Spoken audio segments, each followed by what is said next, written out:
Assalamualaikum warahmatullahi wabarakatuh. Kembali lagi kawan di Legenda Catur Dunia. Kita lanjut lagi kawan, Pertamina Indonesia Jam 2024 hari kelima, game ke-6 yang sudah selesai tadi siang. Dan saat admin sedang rekaman, sedang buat video ini kawan, sedang berlangsung juga game ke-7. Game ke-7 masih belum selesai. Ada satu partai yang sudah selesai. Partainya Grandmaster Susanto Megaranto yang bermain remis melawan Prias Moro. Sedangkan partai yang lain kita tunggu hasilnya seperti apa. Baru besok pagi admin bisa mengupdate-nya kawan. Admin update terlebih dahulu game ke-6-nya yang selesai tadi siang. Di game ke-6 kawan ada dua partai yang berakhir menang kalah. Partainya International Master Yosef Taher mengalahkan Grandmaster Vietnam. Dan satu partai yang lain kawan, Grandmaster Nofrendra Prias Moro mengalahkan pemimpin turnamen sampai game ke-6 kawan, yaitu Grandmaster asal Australia Temur Kuibokarov. Nah partai yang lain, Aditya Bagus Arfan sebetulnya posisinya cukup bagus kawan dalam permainan endgame. Sempat unggul satu pion tapi tidak mampu memanfaatkan keunggulan satu pion itu kawan. Dan akhirnya permainan berakhir miss. Megaranto remis melawan International Master Liu Xiangxi. Dan Gilbert Tarigani kawan remis melawan Medina Aulia. Sedangkan partai yang lain, Aziara Jodi remis melawan International Master asal Mongolia. Sehingga komposisi klasemen sampai game ke-6 ini kawan, sekarang ada 3 pemain yang mempunyai poin yang sama, 4,5 poin. Nofrendra Prias Moro, Temur Kuibokarov, dan Aditya Bagus Arfan. Sedangkan Megaranto selisih 1 poin atas peringkat teratas dengan 3,5 poinnya kawan.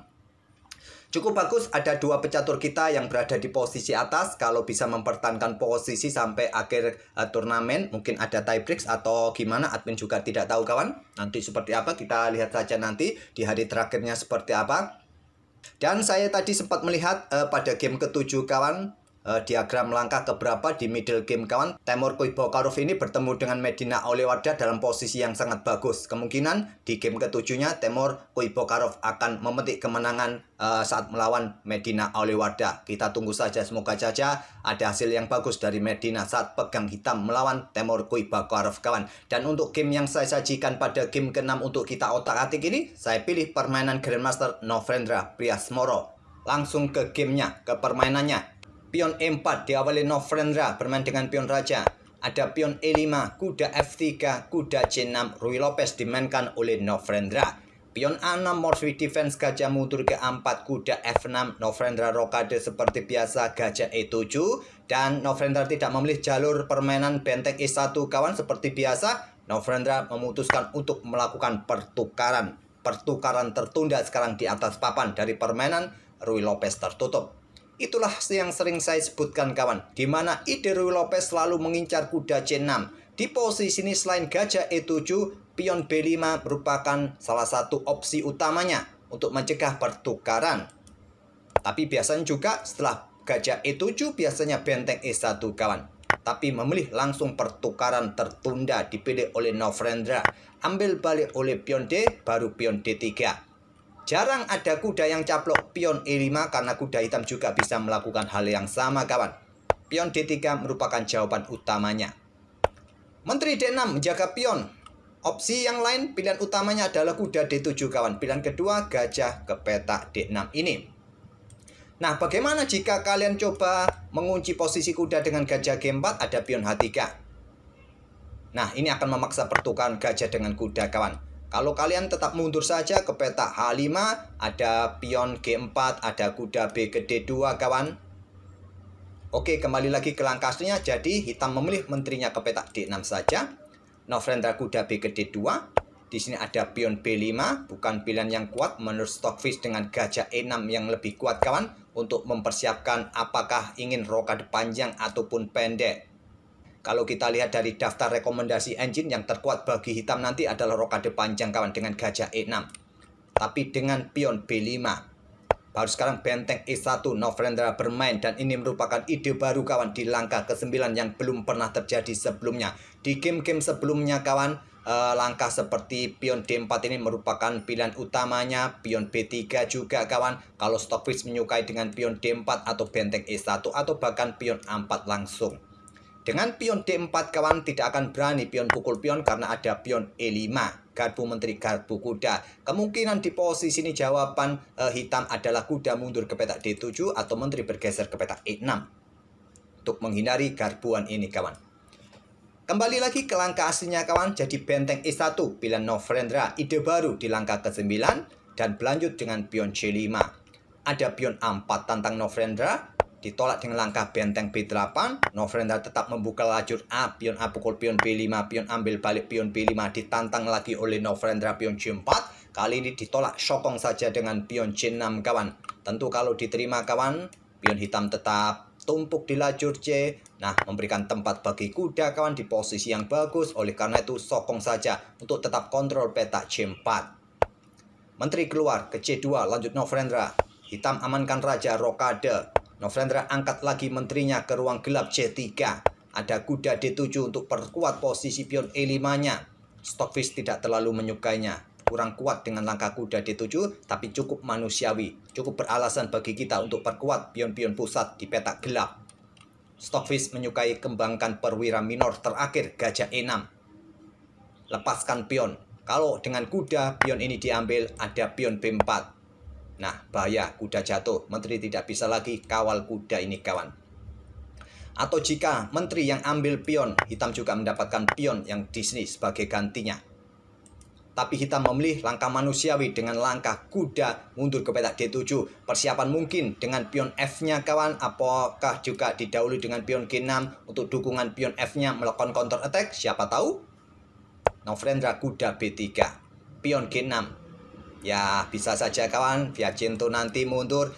Untuk juga sokongan bagi peta F5-nya bisa jadi gajah E3. Counter attack kawan, ternyata langkah ini juga kurang kuat menurut engine. Yang terkuat, kembangkan perwira minor terakhir. Benteng terkoneksi, aman kawan. Dan persiapan juga membuka permainan nanti ke depan. Tapi sulit kawan, di sini hitam akan membuka permainan semacam ini untuk membuka diagonal ini. Maksudnya di diagonal terang kawan, sulit bagi gajahnya juga mendapatkan diagonal ini. Karena pionnya nanti atau putih akan menahan diri, tidak akan melakukan baku hantam di sisi menteri. Jadi counter attack dipilih oleh hitam, pion F5 diterima Novrendra, ambil balik oleh pion G dan persiapan untuk mendesak posisi gajah. Di sini ada benteng angkat naik ke petak A7, lanjut Novrendra, ada gajah F6 kawan, kemudian dikorbankan benteng oleh Novrendra, sikat kuda D7 untuk memperlemah pion-pion ini kawan. Sudah tidak ada lagi yang menjaga petak C5, petak E5. Ambil menggunakan menteri, menggunakan gajah, bahayanya ya kena tusuk kawan dua perwira ini. Menggunakan menteri, Novrendra memilih ambil pion E5 dengan kuda dengan posisi ancam menteri juga. Bagaimana jika dengan kuda ambil pion C5 kawan? Sama-sama juga mengancam menteri, menteri bergeser kawan. Dan persiapan di sini juga ini cukup berbahaya. Jadi kalau ambil pion ini, lebih baik menggunakan gajah, sama-sama untuk ancam perwira kawan. Atau gajah ke G5 menantang pertukaran. Tapi pilihan terbaik dipilih oleh Novrendra, ambil pion E5 dengan kuda, ancam menteri. Di sini, pion B pukul pion C4, pilihan dari hitam, dengan tempo juga ancam kuda. Pilihan terbaik memang seperti itu kawan, atau benteng bergeser ke E8 untuk menusuk posisi kuda, karena posisi kuda kena pin. Ya nanti terpaksa mungkin akan pertukar menteri. Bagaimana jika hitam ini memilih geser menterinya seperti tadi untuk menusuk kuda kawan? Ada gajah F4. Nah, bagaimana jika ada sokongan dengan benteng di belakang? Di sini angkat benteng terlebih dahulu, balasannya nanti ke depan seperti ini kawan. Ini juga bikin repot. Oke, setelah tadi kuda ambil pion E5 kawan, hitam membalas dengan langkah pion B pukul pion C4 dan Novrendra ambil menteri sehingga pertukaran menteri terjadi kawan. Kemudian ambil balik menggunakan pion agar bentengnya tidak terancam. Gajah ambil kuda terlebih dahulu. Bagaimana jika pion ini ambil kuda dan berharap bisa mempromosikan pion? Posisi kuda mengancam benteng kawan. Jadi kuda ini harus disikat terlebih dahulu. Kemudian Novrendra ambil pion C5 ancam gajah. Backup dengan benteng. Novrendra melanjutkan dengan pion D pukul pion C4, unggul 2 pion Novrendra di sini. Tapi dia kalah kualitas perwira. Berlanjut kawan dengan pion F4, gajah D4. Pion F3 ditantang lagi, diangkat bentengnya, ditolak pertukaran pion. Persiapan untuk melakukan ancaman di lajur G. Hentikan dengan pion H6, blunder ternyata. Yang terkuat blokade kawan dengan gajah F5. Nanti berkoneksi dengan pionnya cukup kuat, nanti mendapatkan diagonal ini. Tapi dengan pion H6 dimanfaatkan oleh Novrendra sikat gajah terlebih dahulu kawan. Kita temui permainan endgame gajah plus benteng melawan sepasang benteng. Tapi Novrendra unggul 2 pion. Berlanjut dengan pion G4 kawan. Ada benteng F naik ke F7. Pion H3, perkuat posisi pionnya, berikan jalan juga pergerakan bagi raja kalau ingin naik. Benteng D ke E7 menantang pertukaran, ditolak, geser ke A5. Benteng E6 jaga baris ke-6-nya, raja naik ke H2. Raja ke H7 atau benteng ini mundur kembali ke E8 yang terkuat, raja H7. Nah, benteng menusuk ke baris belakang kawan, persiapan bermain di pojok nanti mungkin. Raja naik, benteng skak, mundur, skak lagi, naik. Nah, di sini rajanya baru naik Novrendra ke G3. Benteng E1 mencoba melakukan counter attack lewat belakang. Benteng C8 serang pion, mundur lagi kawan untuk backup pionnya karena di sini benteng tidak bisa backup di ruang gelap. Pion H4 dan untuk menghentikan laju pion H bisa dengan pion H5 kawan. Memilih dengan langkah benteng F bergeser ke E7 karena posisi raja ini terjebak kawan. Bahaya, bisa skak mat. Jadi dia geser bentengnya untuk berikan ruang bagi raja jika ingin mundur. Pion H5 skak, raja F7, benteng H8 kawan. Mungkin ke sini nanti atau coba pressure pion di sini kawan, atau dorong pion ini untuk berikan jalan bagi pionnya, bisa jadi. Ditantang dengan benteng E8, pertahankan diri, benteng H7 skak, raja G8, benteng G7 skak, raja F8, tidak mungkin ke petak H8 kawan. Benteng bergeser ke A7, raja G8 kembali. Nah, raja caplok pion F3. Novrendra unggul 3 pion kawan. Tantang lagi pertukaran benteng, tolak, mundur ke petak A5, benteng F7 skak, bergeser ke G3, benteng E1 kawan, dorong pion F4, benteng D1, ada pion G5. Nah, pion pukul, ambil balik, awas 2 pion terkoneksi kawan, dengan dukungan di ruang gelap cukup berbahaya. Benteng D ke F1 dan pion G6 membuat hitam menyerah di langkah ke-49. Dengan kekalahan pertamanya Temur Kuibokarov ini kawan, sekarang dia ditempel ketat oleh Novrendra bersama Aditya Bagus Arvan sampai game ke-6.